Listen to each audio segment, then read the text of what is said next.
할렐루야. 주님과 동행하는 복된 하루가 되시기를 축복합니다. 화이트헤드라고 하는 영국의 유명한 철학자요 수학자가 있습니다.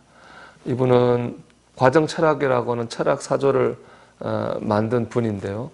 동시에 또 유명한 무신론자이기도 했습니다. 원래는 이제 예수님 믿는 가정에서 태어났는데 철학을 깊이 공부하고 수학을 연구하다 보니까 신앙의 회의를 가지고 이제 하나님을 떠나게 되었죠. 그러던 그가 황혼이 나이가 되었을 때입니다. 그의 폭설이 와서요. 빨리 집으로 가고 있었는데 저 한쪽에서 노래소리가 들려요. 갔더니 한 할머니가 구덩이에 빠진 채로 찬송가를 부르고 있었습니다. 화이트헤드는 그 할머니를 구해 주었습니다. 구원받은 할머니는 감사하면서 화이트헤드에게 내게 이런 큰 은혜를 베풀어 주신 걸 보니까 아마 당신은 신앙심이 깊은 분인 것 같습니다. 라고 말합니다. 그래서 화이트헤드는 아니요, 저는 하나님을 믿고 있지 않습니다. 라고 얘기합니다. 그러자 할머니는 의외라는 듯이 아니 어쩌자고 아직 예수를 믿고 있지 않는단 말입니까? 그러다 나처럼 사고를 당하면 어떻게 하려고 합니까? 저는 내가 죽을 거라고 생각하고 찬송을 부르고 있었습니다. 이런 말을 합니다. 그 할머니의 모습이 화이트헤드에게 충격을 줬습니다.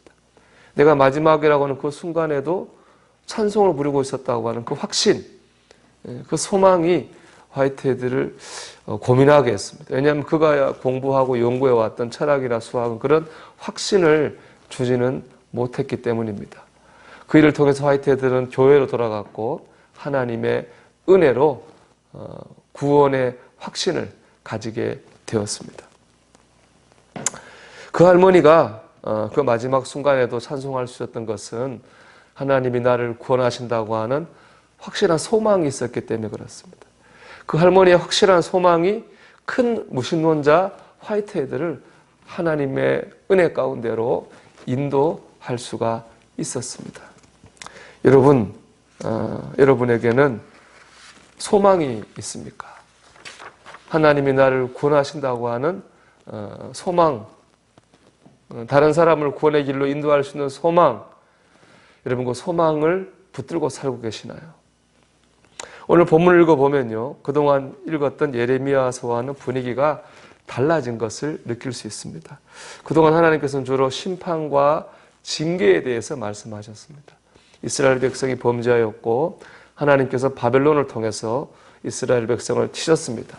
이스라엘 백성은 바벨론의 포로로 끌려가서 아주 오랫동안 살아야만 됩니다. 하나님의 심판과 징계이죠. 그런데 오늘 보면은 하나님은 심판과 징계가 아니라 구원에 대해서 말씀하고 있습니다. 3절의 말씀인데요. 여호와의 말씀이니라 보라 내가 내 백성 이스라엘과 유다의 포로를 돌아가게 할 날이 오리니 내가 그들을 그 조상들에게 준 땅으로 돌아오게 할 것이니 그들이 그 땅을 차지하리라 여호와께서 말씀하시니라. 포로살이에서 고향으로 돌아올 날이 있을 거라는 겁니다.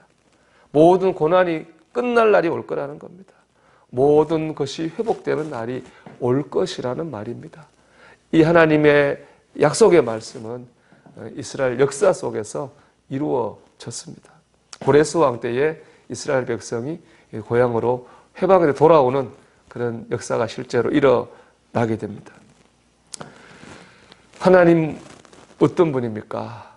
우리에게 소망을 주시는 분입니다.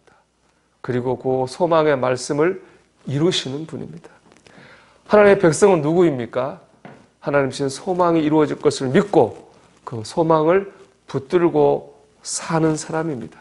그 사람이 하나님의 백성입니다. 여러분, 소망을 바라보고 계십니까? 여러분, 소망을 붙들고 살고 계신가요? 구원의 때가 반드시 올 것입니다. 하나님의 백성은 바로 이 소망을 붙들고 사는 사람입니다. 우리를 괴롭히는 코로나 바이러스, 지금 힘들지만 우리가 견딜 수 있는 것은 끝이 올 것이기 때문에 그렇습니다. 우리가 마음껏 찬양하고 기도하고 예배할 날이 올 것입니다. 우리가 그날을 오늘 바라볼 수 있기를 주의 이름으로 축원합니다. 다른 고난들도 마찬가지입니다. 지나갈 것이고 끝날 것이고 하나님이 도우시고 역사하실 때가 분명히 올 것입니다. 우리는 이것을 믿고 하나님을 바라봐야 됩니다. 무엇보다 영적인 소망을 놓쳐서는 안 됩니다. 구원의 결론이 이 땅이 아니기 때문에 그렇습니다. 구원의 끝은 하나님이 약속하신 천국입니다. 왜냐하면 온전한 구원은 하늘나라에서만 이루어질 수 있기 때문에 그렇습니다. 온전한 평안, 온전한 기쁨, 온전한 안식은 천국에서만 완성될 수 있습니다. 하나님께서는 그렇기 때문에 오늘도 우리를 천국으로 인도하고 계신 겁니다. 우리가 겪는 모든 인생의 과정은 다 천국을 향해 나아가는 순례의 과정인 줄 믿습니다. 우리가 흔들리지 않고 소망을 바라보며 하나님을 붙들고 있다면 우리는 먼 훗날 천국에서 승리를 선포하게 될 것입니다. 여러분, 다시 한번 제 자신과 여러분에게 질문합니다. 여러분, 소망이 있습니까? 소망을 바라보고 사십니까? 하나님의 소망을 붙들고 살고 있습니까? 오늘도 하나님 주신 소망, 우리 소망을 붙들고 바라보면서 오늘도 견디고 감사하는 하루가 되시기를 주의 이름으로 축원합니다. 기도합니다. 하나님, 오늘도 소망 가운데에 기뻐하고 감사하며 살게 하옵소서. 기도하겠습니다.